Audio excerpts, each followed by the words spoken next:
Doctor Kasaraneni Sadasiva Rao గారి జీవన గానం సదాశివం 5వ భాగం 13/3/20. రాజకీయాల గురించి. రాజకీయాలు చిన్నప్పటి నుంచి తెలిసినా నేను డాక్టర్ అయ్యేనాటికి స్వరాజ్యం వచ్చింది.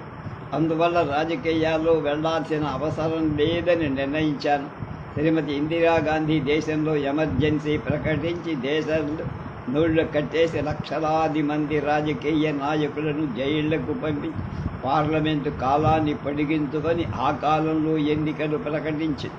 అప్పట్లో నాకు అలాగే ఆలోచించే వ్యక్తులకు తట్టింది ఏమిటంటే చైనాలో 1000 పుష్పాలు వికసించని అని అందరి మనోభావాలు వ్యక్తపరిచిన తర్వాత కమ్యూనిజానికి వ్యతిరేకంగా వ్యక్తులందరినీ ఏరి వేసిన సంగతి.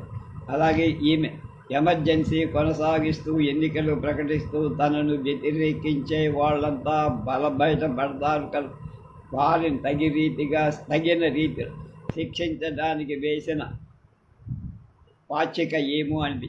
నేను పార్లమెంటుకు పోటీ చేయాలనుకున్నప్పుడు మా ఇంట్లో భార్య పిల్లలు అందరికీ ఈ విషయాన్ని ఇవ్వబడి ఇటువంటి ప్రమాదం ఎదుర్కోవాల్సి వస్తుందని చెప్పి వాళ్ళంతా ధైర్యంగా పోటీ చేయండి అని ప్రోత్సహించారు. దీనికి తగ్గట్టుగా శ్రీమతి ఇందిరాగాంధీ ఎలక్షన్ ప్రచారంలో ఎమర్జెన్సీ ఎత్తి వేయలేదని, తాత్కాలికంగా సడలించారని, ఎన్నికల తర్వాత ఎమర్జెన్సీని పాలన పోతుందని పదే చెప్పి దీనికి అనుగుణంగా కాంగ్రెస్ అభ్యర్థిని సమర్థించే వారందరూ ఎన్నికల తర్వాత ఎవరెవరిని జైళ్లకు పంపాల్సింది గ్రామాల వారీగా లిస్టు తయారు చేసి ఎన్నికల ఫలితాలు కాంగ్రెస్ పార్టీని నిశ్చేష్టులను చేసి అప్పటికే ఇందిరాగాంధీ ఎమర్జెన్సీ పొడిగించాలనే ఆలోచనలో దక్షిణ భారతంలో తప్ప మిగతా అన్ని రాష్ట్రాల్లో కలిసి ఇందిరకు 25 సీట్లు రాల. తాను కొంత, తన కొడుకు సంజయ్ గాంధీ కూడా ఓడిపోయారు. ఆంధ్రప్రదేశ్ ఫలితాలు దీనికి విరుద్ధంగా 1 సీటు తప్ప మిగతా అన్ని సీట్లు కాంగ్రెస్ గెలిచింది. ఫలితాలు వచ్చే సమయంలో చాలా గ్రామంలో వాళ్ళ జనులు స్వైర విహారాలు చేశారు. ఇందిరాగాంధీ సంజయ్ గాంధీ ఓడిపోయారని తెలిసిన తర్వాత వారి విలువలు తగ్గడం జరిగింది. నిజంగా దేశం అంతా ఆంధ్రప్రదేశ్లో లాగానే కాంగ్రెస్ గెలిచినట్లయితే మాలాంటి వాళ్ళు ఎటువంటి హింసలకు గురయ్యేవారు ఊహించుకోవాల్సిందే. తర్వాత 1978లో ఎలక్షన్లో ఓడిపోవడం, 80లో పార్లమెంటుకు పోటీ చేసి ఓడిపోవడం, 77లో ఎలక్షన్ పరిణామాలు.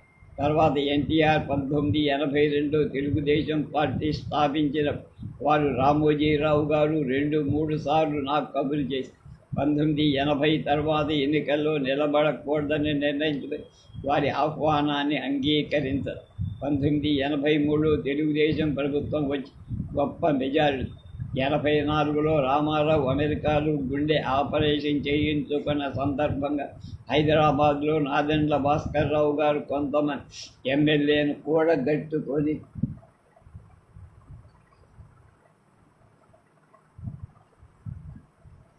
రామారావుకి మెజారిటీ లేదు, కాంగ్రెస్ వారి సహకారంతో నేను ముఖ్యమంత్రిని అవుతానని గవర్నర్ రామ్లాల్ దగ్గరకు వెళ్ళడం, ఆయన భాస్కర్ రావు గారిని